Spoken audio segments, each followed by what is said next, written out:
To make the marinade, add some garlic, ginger and red onion to some natural yogurt. You'll then want to add some cardamom, cumin, coriander, garam masala, cinnamon, clove, lime or lemon juice and salt.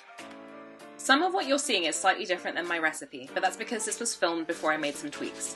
But don't worry, the process is still the same. Blitz everything together, then marinate the chicken for at least a couple of hours, if not overnight. The next step is frying some thinly sliced onions in ghee. Ghee is clarified butter and it has a lot more flavour than neutral oil. It's more expensive than oil, but the flavour it imparts to the dish is unparalleled. Keep stirring until the onions get nice and crispy. You'll then want to drain the onions, but reserve the ghee. Moving on to the rice. The first thing you'll want to do is generously salt your water. Then add dried bay leaves, cardamom pods and spices. Again, this is slightly different because I've made some tweaks since then, but my recipe calls for whole spices. Bring the water to the boil, then add your rinsed basmati rice.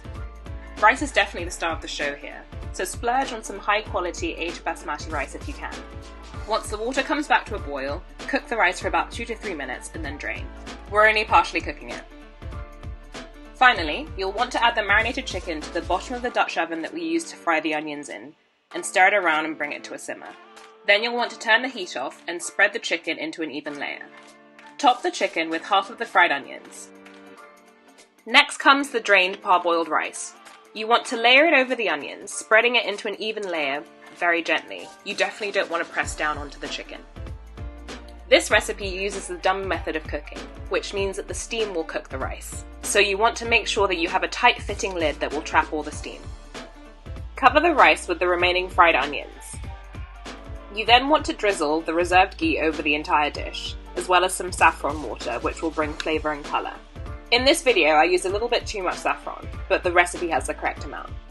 Poking some holes will help the rice steam more evenly.